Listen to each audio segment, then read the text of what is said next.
everybody. My name is Peter Bauer. I come from Switzerland. I'm in fact a retired banker. I worked all my life for Swiss Bank Corporation and afterwards for UBS, which is the biggest bank in Switzerland. And as many of you might be compliance officers, I can share all your worries because in 1992 I started the first compliance organization in a Swiss bank and was a compliance officer for 10 years. But then I thought compliance is becoming too risky, and therefore I moved to strategy where you have much less downward risk. And then after another 2 years I thought I've seen it now all and moved to advisory and joined the Basel Institute on Governance, which is related to Basel University, to the legal faculty. We look into governance, we look into money laundering, we look into asset recovery and related questions. Apart from that, I, together with colleagues, founded what is called the Wurzburg Group, which some of you might have heard about, which is a kind of collective action of the 13 largest private banks in the world, where we try to develop common standards on a number of issues related to financial crime. So we have first developed principles for private banking. Then we worked on correspondent banking. We have come up with recommendations on counterterrorism finance. But we have also worked on country risk. So what I'm giving you today is partly my personal experience, the Wurzburg view on country risk, and finally a risk rating model as we use it at the Basel Institute. I'll start with an overview. First, we'll have a quick discussion about what we mean by country risk, what risk assessment instruments should look like, then how you can build a country risk rating system, because I think all your banks, when it comes to a risk-based approach, should have a view on the countries you are dealing with. Then I'll show you the Basel Index, what the 2019 results were, and finally, as the consequence of it all, how the Baltic states did fare in that comparison, which of course will be an interesting discussion to finish with. Risk assessment. When you do a risk-based approach, you should look into 4 categories of risk. One is customer risk. There's easy risk when you have a small client that comes from the neighboring village. Then that probably is very low risk. But when you have a corporate, you will also look at the industry this corporate is coming from. When it's from the building industry, it might be a bit higher risk. When he comes from the commodities interest, then it might be even higher risk. Or when he comes from something like excavation, or when he's an arms dealer, then you will have a much higher risk from that client. You will also probably look at the ownership. When it's an individual who lives in the country, then this might be easy. But when you're dealing with a complicated structure with a domiciliary company, then of course life becomes much more difficult. The same is when you look at product risk. Savings accounts, mortgages are still pretty simple. But when it gets onto private banking, and as we all know, correspondent banking with a lot of foreign money flowing through your books, then life again is high risk. Transactional risk, opening accounts for people who come to your counter is very trivial, but when people can open accounts through the internet, then it becomes a bit more difficult. And when you have people who hide behind this identity with a domiciliary company, then it might become even more difficult. International payments are a higher risk area, and of course when you're dealing with structured products or domiciliary company, that as well. Then finally, the 4th risk category is country risk. Now before we get into the definition, let me tell you, my experience started, we always had a domicile for a client. So when you look at me, I'm very easy. I am Swiss by nationality, and I live in Basel, Switzerland. So for the bank, they can say, this Bauer, he's Swiss. Thank you very much, and he's a Swiss country risk. But how about a Russian who lives in London? Is he now a Russia risk or is he a London risk? And it becomes more interesting when this Russian not only has a Russian nationality, but he probably also has a Spanish and an Israeli nationality. And he probably has a company in Cyprus, and probably this company in Cyprus is owned by a British Virgin Island company. Then suddenly you have 4 or 5 domiciles that all go together, and you have greater difficulty to identify the country risk you should associate with that client. That comes in particular when the client doesn't appear in his own name, but appears through a company, and that when that company sits in a funny place, then you also have to look at the activity. So it's not only directly related with something you can pin down, such as nationality, location, but it might also be about where his activities are. We, in our bank, had a number of Russians who had given up their Russian nationality, so theoretically they were no longer Russian, they were Spaniards, they were Italians, they were English or Israelis, and they no longer lived in Russia. But all their business contact was, of course, still going on with Russia. So despite the fact that they no longer had an official link with Russia, there was a Russian country risk involved. So what by the beginning looks like a trivial issue is when you dig deeper and when you get into complex relationships, it can become a very, very difficult question to identify a country risk, and you might even have been dealing with a number of country risks at the same time. Now, what is country risk? When I started my banking career, the first thing I was confronted with was the so-called Latin American payments crisis, because my bank had lent money to Mexico, to Brazil, to Argentina, and we suddenly realized that whilst usually you do an analysis on the client, whether the client can pay back his loan, but suddenly you realize that the client would need access to foreign exchange to pay that back, and that was no longer under the control of the client. And therefore, traditionally, country risk is a risk on addition to lending risk, because it depends on the foreign exchange situation of that particular country. Country risk is the risk that borrowers may be unable or unwilling to fulfill their foreign obligations. This is the traditional country risk.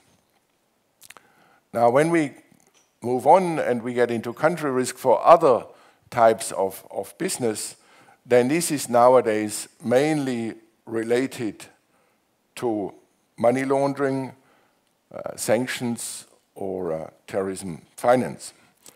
So these are countries identified by credible sources or detailed as having effective money laundering systems, or, of course, having weak money laundering systems. So the new country risk is much more related to financial crime. Why do we need, and I think each bank, as far as I know, is obliged to have a certain view on a country risk rating to assess their foreign clients. Only if you don't have foreign clients, then you probably don't need it, but sometimes you have foreign clients who are hidden behind something local. So you should be able to apply this country risk A to your foreign clients. So when you have a client from Russia, or when you have a client from Sweden, or when you have a client from Africa, you should have a view on this. I always thought, before we really understood country risk, I was told that when you have somebody who comes from Colombia and is very rich, and you do not do a proper due diligence on him, and later you find out that he's a crook, then the whole world will tell you that you are stupid, because everybody in Colombia is a drug dealer. Nobody in Colombia can be rich without being in the drug business. The same is when you have somebody from Nigeria. Everybody will tell you that Nigeria is full of people who are in the bribing business, and therefore the rich people have all been in corruption. So they must be, by definition, corrupt. I once met a prosecutor in New York who told me that, "Peter, are you doing business with Russia?" I said, "Of course we are doing business with Russia." And he said, "You should be very careful. All Russians are crooks." No Russians really have made their money in a very decent way, and therefore his hidden recommendation was never do business with Russia. But that is the view of an American prosecutor, and thank heavens we are not all American prosecutors, and therefore, but you should be aware that this country risk is also a lot about perception. If you get it wrong with a high-risk country, then everybody will tell you that you are an idiot. If you think an American doctor is fine, then nobody will criticize you. But if you have a doctor from Sicily who has 5 million, then everybody will say, well, doctors in Sicily always work with the mafia, and you should have known that. So this is as far as foreign clients is concerned. What is of high concern, of course, is correspondent banks, because you have a responsibility not only to identify your correspondent bank, but you should also look at their clients in an indirect way. And second, you should look at the flow they are producing that flows through your systems. That gets you to the next level in correspondent banking.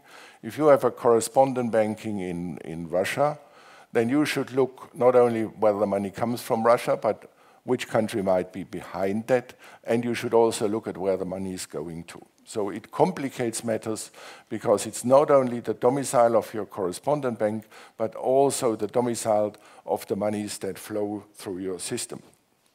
And finally, country risk can help you to structure your portfolio and look how much money comes from critical country and how much comes from boring countries.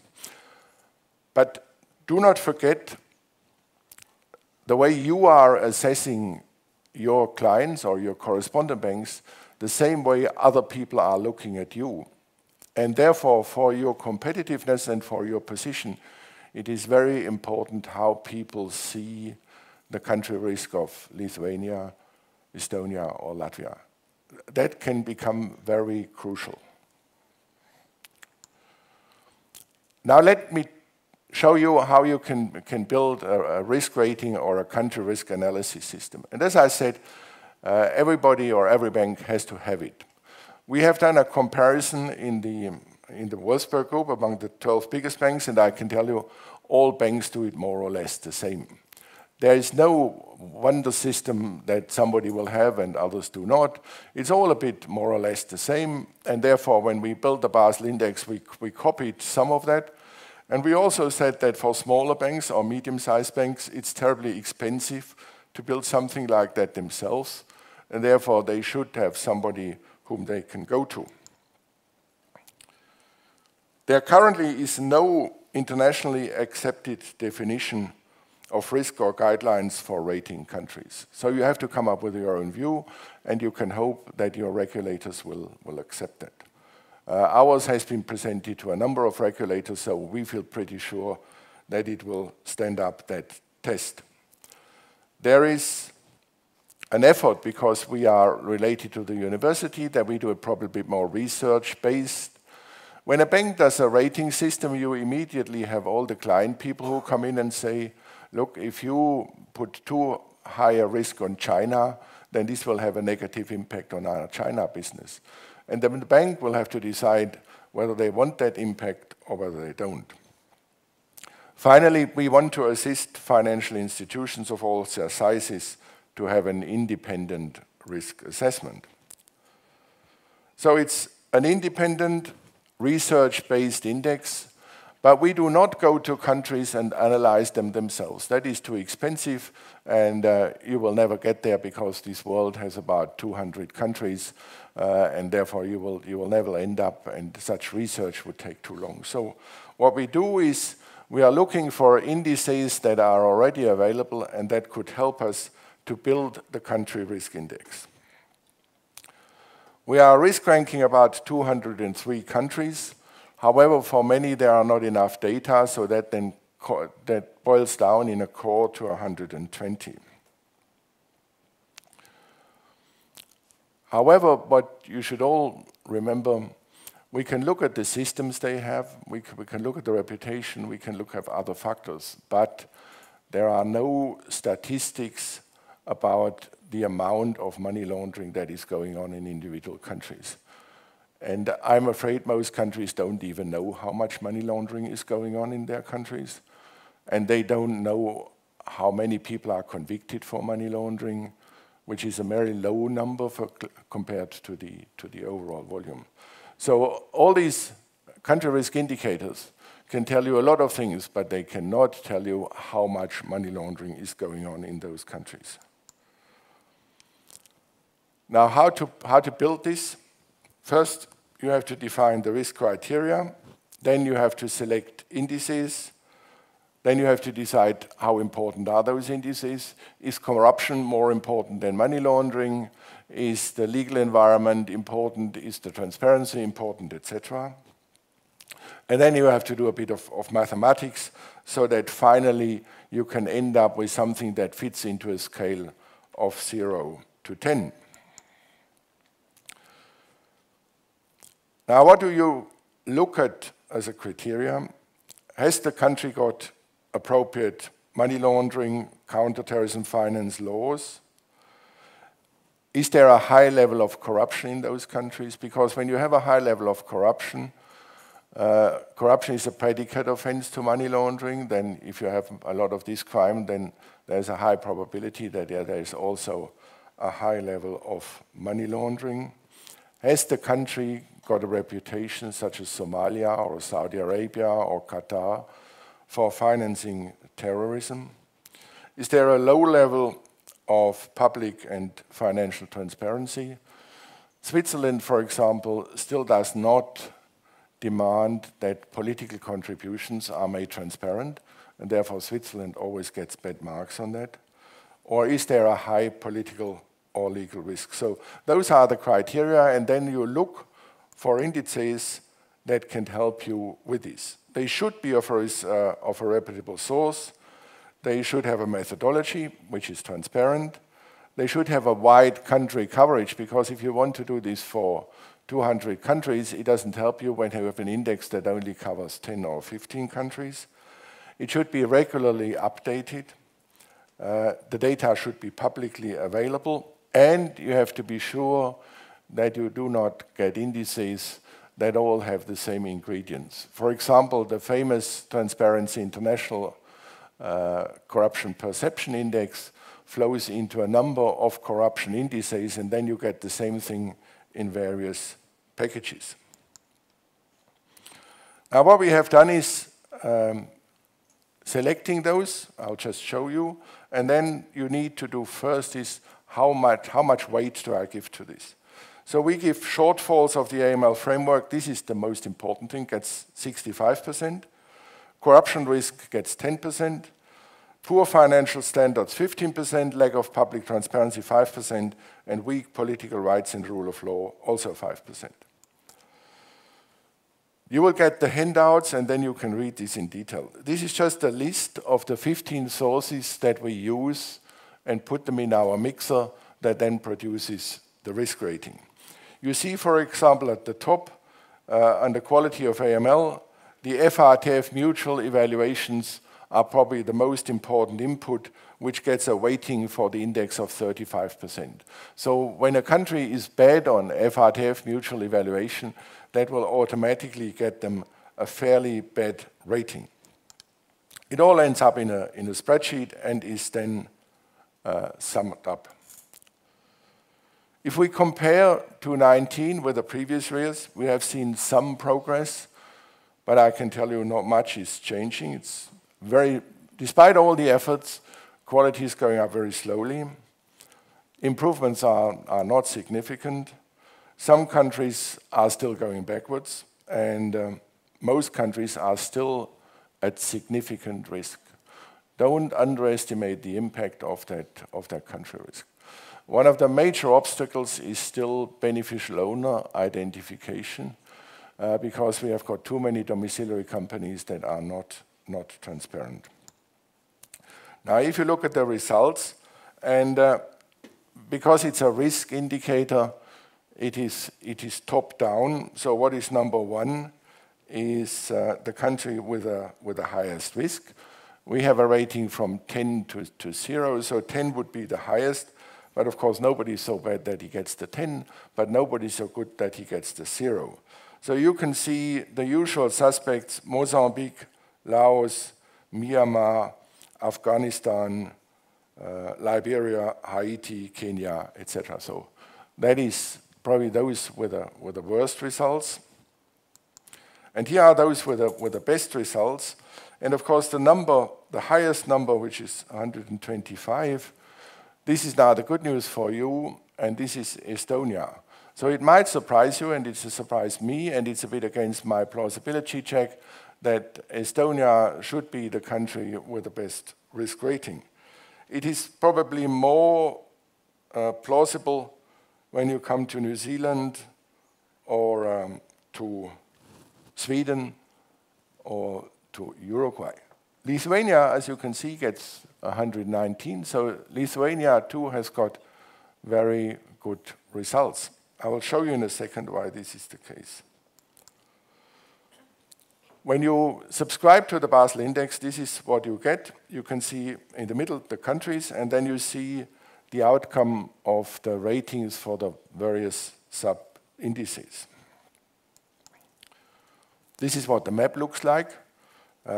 Red, as always, is bad, and green, of course, looks very good. And you see the Scandinavian area is an island for the green. But when you move further east, of course, it becomes a bit worse.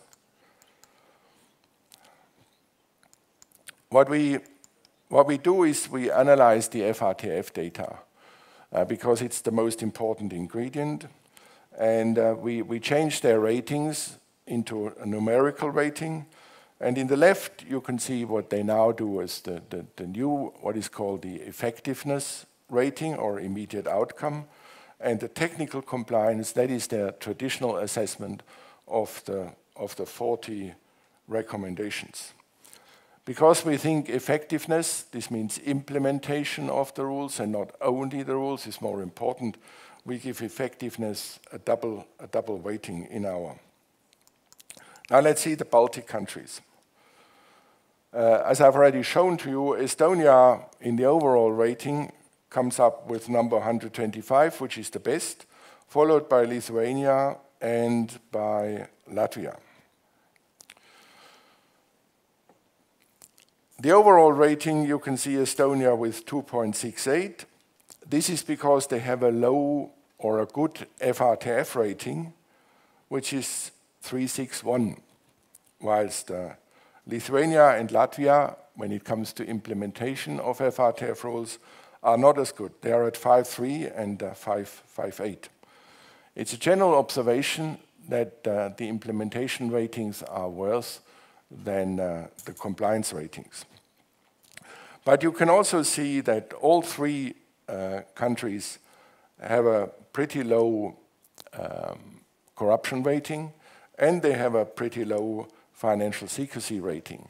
So the fact that Baltic countries do well is not only because of the FRTF results, but also because of other indices. I've shown you two other countries just to compare. One is Denmark. Denmark is not at the top, but 111 is not bad. Switzerland is somewhere on the middle ground because we are still fighting with the legacy of the negative reputation of banking secrecy. And therefore, whilst I think Switzerland is doing much better when it comes to anti-money laundering, it takes you time to rebuild your reputation. For example, you can see Switzerland gets a mark of 10 for financial secrecy, which of course pulls your ratings down. Now, when you look at the FRTF results, and this is important for the interpretation of Estonia. Estonia has an overall FRTF rating of 3.61, and this is because they do not yet have an effectiveness rating. Lithuania has just gone through an FRTF review. They have got an effectiveness rating of 6.36, technical compliance 3, which gives you an average, weighted average of 5.3. Latvia, 5.8. So one could assume that probably Estonia would also end up in the 6.5 or 6.6 or 6.7 or 7 area. And then the overall rating for Estonia would become worse, and Estonia would lose its traditional first place in this ranking.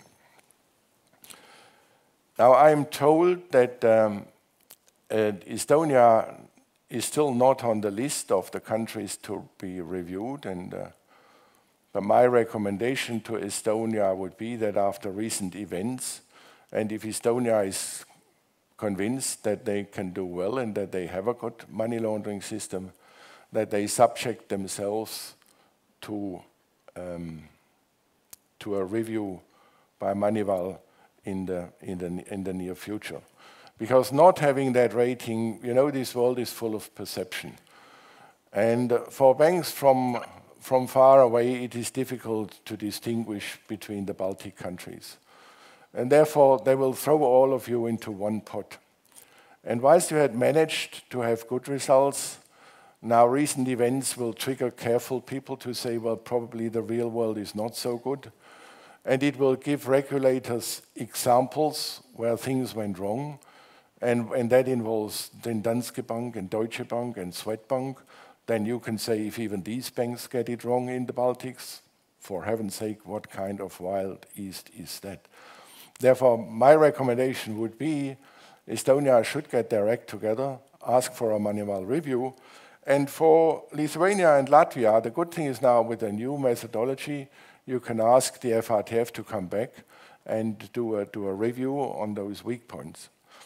That happened, for example, to Norway. Norway was one of the first countries to be reviewed under the new FRTF methodology. And at the same time, Spain got a review. Now, the Spanish were very careful, the Spanish were very afraid, and therefore they put a lot of effort in the preparation.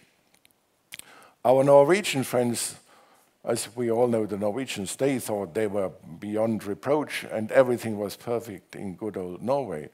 And therefore, Norway got a very bad rating and Spain got a very good rating, which is a bit counterintuitive.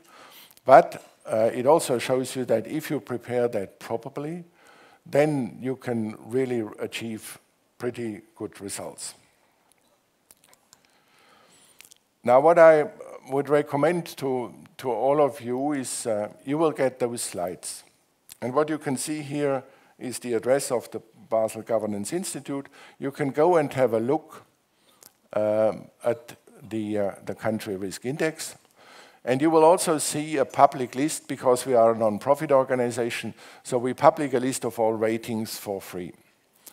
But for those of you in the banks who need a rating, we can offer a bit of a wider index with more in-depth and where you can see the underlying ratings, which we call the expert edition, and there you can also get the details of the FATF figures.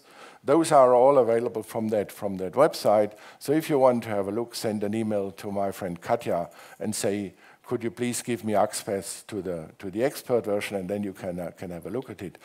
We sell it for 2,000 Swiss francs, which if you compare that to what is in the market from World Check, then this is just also for free. Almost for free. Thank you very much.